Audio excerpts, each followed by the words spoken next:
Hi. So, I know it's been a minute since the last video, but I don't feel bad because I'm at a little thing called college, trying to get a little thing called an education, okay? And why would I prioritize these comedy videos, which I enjoy making and I'd like to do as a career someday, when I have an essay on the environmental practices of the ancient Maya to do? That's a really funny fake essay topic, Justice. yeah, it's made up, not an actual paper that I have to do. That's not what that is. So today we're going to dip back into the effortlessly frustrating realm that is politics. Well, kind of. We're talking about Joe Rogan. We put like a monetary value on actual life itself. Wow, it's just such a strange concept. Yeah. Did you see that guy accidentally hit that moose with his car? No.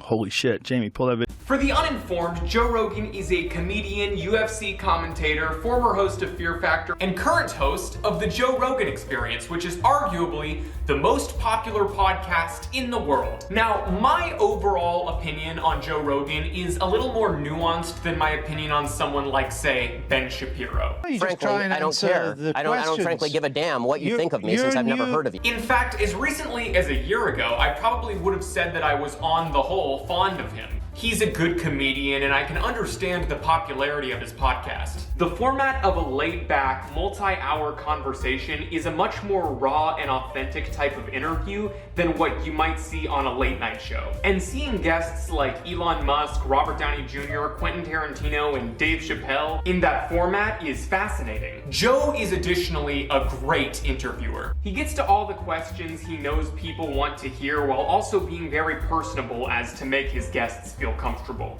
The podcast can also be hilarious. There's this one episode where Joe is trying to convince martial arts instructor Eddy Bravo that the earth is, in fact, not flat. And it's maybe a contender for the funniest thing I've ever seen. Fake?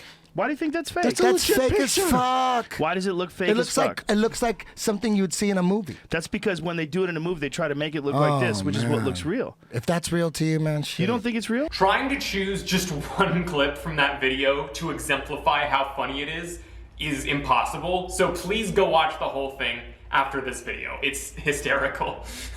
But Joe makes a good point in that video that Eddy, with no science background, has no right to completely disregard what experts have to say about how the earth is shaped, and how it's irresponsible for Eddy to broadcast such blatant misinformation to millions of people. You, with no science background whatsoever, talking about these photos. I know, but why think like that? Because you're saying these things you're very influential. You're saying these things to millions of people, but I don't think you're thinking correctly. I know. That's why I've stated many times that you're crazy. But I'm here's the losing problem. my mind. Good points there, Joe. Let's put a pin in those and we'll circle back to them later, trust me. However, despite my overall fondness for Joe, I never agreed with everything he had to say, even before his most recent controversies. But I'm also not gonna knock him too hard for the old off-color comment here and there, considering most of his daily conversations are broadcasts to a huge audience. If I were in that situation, not everything I say would be squeaky clean either.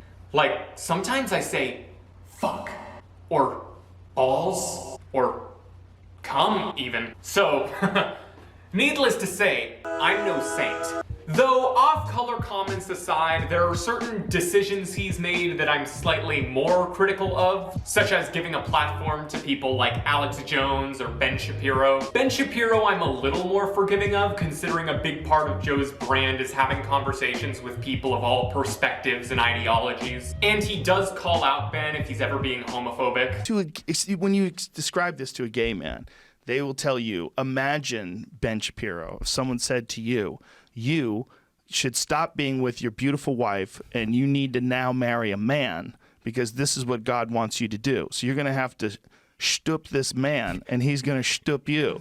And because this is how the rules are set up. Yeah, so far this sounds pretty terrible, sure. Right. Well, this is how it sounds to gay folks when you're telling them they have to find a woman. Still feel like I have to say, fuck Ben Shapiro. I hate that guy. But I'm just saying, like, Joe Rogan associating with him isn't inherently a crime. But Alex Jones, on the other hand, isn't like a sane human being. He's a constant stream of conspiracy theories and misinformation. I don't like them putting chemicals in the water that turn the friggin' frogs gay. So allowing him on the biggest podcast in the world in any capacity. I'm gonna be honest with you.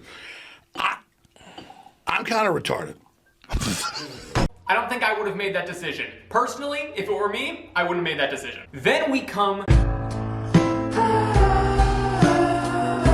to the beginning of the pandemic, where my positive opinion of Joe Rogan begins to fracture. Firstly, regardless of any city or state lockdowns that were going on, Joe continued to have the guests on in studio, COVID testing them on arrival. Now granted, there's nothing inherently wrong with this. He was testing them, he was doing it safely. I just personally didn't really like the vibe this gave off. I mean, like March 2020.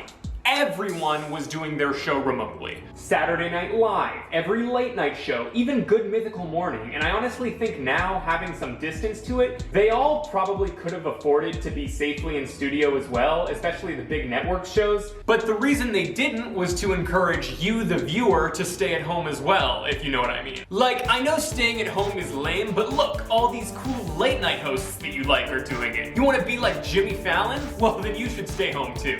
Additionally, Joe's podcast probably would have suffered the least from going remote. It's just a conversation between two people. Like SNL, which is a complex live variety show, even they tried doing a couple episodes remotely. They were awful, but at least they tried. It's weird without an audience! But again, there was nothing technically wrong with Joe having his guests in studio, as long as he was testing them like he said he was. It was just a sign of worse things to come.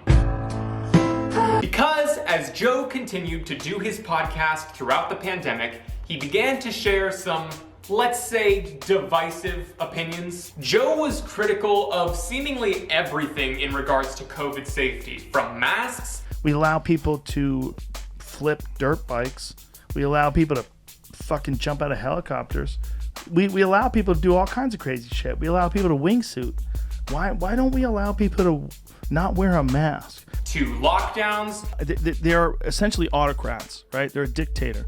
They come in, they tell you what they're going to close, what they're not going to close. To eventually, of course, vaccines. You taking that vaccine? No. So remember all those arguments Joe made to Eddy Bravo in regards to spreading conspiracy theories? Well, watch as I relay all of his arguments back to him, because he seems to have forgotten that these were things he once believed. When you watch some ridiculous kung fu video, being a martial arts expert, if you were sitting next to someone who told you that their sensei can't compete in the UFC because they're too deadly, wouldn't you get pissed off? Because you're an actual martial arts expert.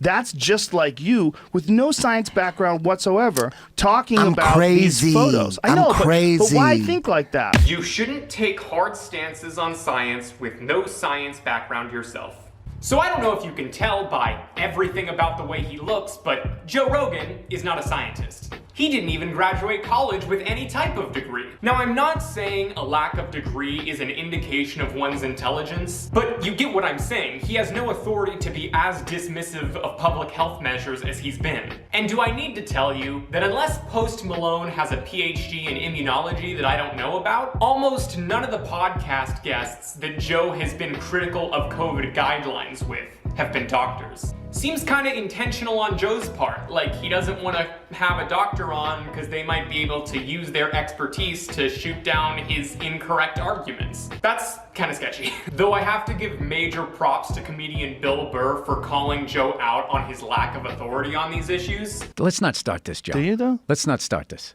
Okay. Let's start it. I don't want to start this bullshit. I'm not going to sit here with no medical degree, listening to you with no medical degree, with an American flag behind you, smoking a cigar, acting like we know what's up better than the CDC. It's actually funny, the few times Joe tried to justify his vaccine hesitancy with science, it blew up in his face. Like, he thought he found an article that proved an overabundance of vaccinated people had the potential to create variants. Doctors have been sending me these things. There's one important quote. Vaccines that keep the host alive but still allow transmission, can thus allow virulent strains to circulate in a population. That situation where the vaccine just kind of protects you from serious damage, right? But it protects you from really being like badly hospitalized or death, but doesn't stop you from getting the virus, can possibly lead to more potent viruses. But it turned out that said article was, first of all, not about the COVID vaccine, and second of all, not about humans, but chickens. The author of that article, who was, of course, a scientist, even called Rogan out for using his research out of context and clarified that he was pro-COVID vaccine. How did the podcast even get to that point? Can't you just stick to talking about gorillas with other comedians, Joe? And if you don't think chimps will steal babies and eat them, you haven't been paying attention to the literature. That's right, sir. I haven't been paying attention. Yeah, I'm terrified. They will steal babies. Baboons will steal babies for fun. Baboons, I knew. Baboons are wild as fuck. Fucking cunts. Yeah, baboons. Evil cunts. When you baboons. carry a baby on your back, it's not a good idea. Baboons are creepy dog fucking monkey things. Now, Joe actually did have a couple doctors on to discuss the COVID vaccine. Dr. Rhonda Patrick and Dr. Sanjay Gupta. But on both occasions, he argued against their expert opinion, despite, again, not being a doctor. I still think it'd be better not to get the virus. I think it'd be better to get the virus and recover and have amazing immunity to it. What, like, wouldn't it be? Well, you could get sick, though. You know, someone dies from cardiovascular disease every 30 seconds in the United States. Like every 30 seconds. Most of those people are above the age of 50, and certainly most are above 65. But every 30 seconds, someone's dying from cardiovascular disease. Every 40 seconds, someone in the United States has a stroke. Every 4 minutes, they die from a stroke. But this is also very, very rare in young people, particularly young, healthy people. But one thing that has occurred in young, healthy people that have been vaccinated is myocarditis. So, yeah, what else did Joe say to Eddy about conspiracy theories? It's a real problem when you I'm say crazy. something, but don't say that. Just stop. Just stop and think. Because you're communicating to millions of people. You have to be very careful about misinformation when you have a platform. I agree. And the Joe Rogan Experience, the most popular podcast in the world, definitely qualifies as a big platform. Now, recently, when Joe faced an overabundance of backlash for spreading vaccine misinformation on the show, he had an interesting defense. So let's hear what he had to say. I'm not a doctor. I'm a fucking moron. And I'm a cage fighting commentator who's a dirty stand-up comedian. Who just told you I'm drunk most of the time. And I do testosterone and I smoke a lot of weed. But I'm not a respected source of information, even for me. Okay, so he's open about the fact that he shouldn't be looked at as a reliable source of information because he doesn't have any expertise on the issues he's discussing. That's actually respectable. I'd still argue you should be more careful with a platform as large as his, but at least he's being cognizant of his lack of qualifications here. Now, what comment was this in response to exactly? If you're like 21 years old and you say to me, should I get vaccinated? I go, no. If you're a healthy person and you're exercising all the time and you're young and you're eating well, and like, I don't think you need to worry about this. Oh, well, that's just blatantly advice. You can't so clearly frame something as advice and then once you take backlash for it, say that people shouldn't take your advice. Hey, so my original footage was kind of lacking a good transition between this point and the next one, but basically, does Joe give a reason in that video with Eddy Bravo for why he thinks Eddy is following conspiracy theories and believes so many of them? And can we apply that to Joe, who now seems to fall into so many COVID conspiracies? So you think it's more likely that everyone is in on it and lying than it is one guy doesn't know what the fuck he's talking about and he makes a YouTube video and you get convinced. And it's attractive to you because it seems like it would be an amazing conspiracy to be ahead of. And you get trapped in the fucking rabbit hole and you go down the flat earth rabbit hole and you find yourself defending things with experiments that you don't even understand. It's attractive because it would be an amazing conspiracy to be ahead of. Now, this point is actually an outlier because I don't think that the appeal of being ahead of a massive conspiracy is the primary reason that Joe has been so critical of COVID safety guidelines. And I know I might lose a lot of you here, but I really think that the main reason for Joe's behavior is Toxic masculinity. Who am I kidding? Anybody watching this video who doesn't think that toxic masculinity is a thing also don't think that COVID vaccines work, so they already clicked off this video way earlier. They're long gone. No, but I think it's clear by looking at him that masculinity is a big part of Joe's brand. He talks a lot about martial arts and working out, and though there's nothing wrong with that at face value, people are allowed to enjoy activities considered traditionally masculine, obviously. But sometimes Joe's heavy association with masculinity would just dip its toes into toxic waters for me. Like, he's had some takes on depression that just read to me as long-winded ways of saying, if you're sad, get over it. Clinical depression is a very real thing. I don't know enough about it. Well, the thing is, it is real, yes, but it's different with every person. Yeah. It's like, it's one of the rarest of diseases in that, like, you really can't put it on a scale. Yeah. Like, it's a spectrum. You feel like shit or you don't feel like shit. You're depressed, you're not depressed. Yeah. But what level depressed are you? Are you suicidal? Are you just like kind of shitty? Could you fix it with like running? I'm sure that would be very offensive to people who have struggled with depression before. But I wouldn't know. I've never been sad, and I'm definitely not sad while filming this right now. So, update while editing this video, still not sad. Still not sad. But yeah, I think Joe's COVID stances are another result of his sometimes toxic masculinity. Cause he hates the fact that his fucking ripped, healthy body needs a shot to survive? What? I work out and I'm healthy, so I don't really understand why you need extra assistance. I'm ripped, so I don't need a shot, okay? I know that sounds ridiculous, but one of Joe's most voiced takes throughout the pandemic is that... But where are the people out there calling for people to get healthy? Where are the people out there calling for people to lose weight? 78% of the people in the ICU for COVID are obese. 78%. Where's that information being shared? Where's someone who's a leader who gets on TV and says, ladies and gentlemen, we've got to decrease our body mass. We've got to decrease our fat. We've got to make sure that people aren't overweight. We've got to make sure that people are healthy. Walk around your block. You don't have to do something complicated. Start drinking more water. Stop eating sugar. Start taking vitamins. You can increase the strength of your immune system. We can fight things off better. We can be a healthier civilization. Better for everybody, right? You don't hear a peep.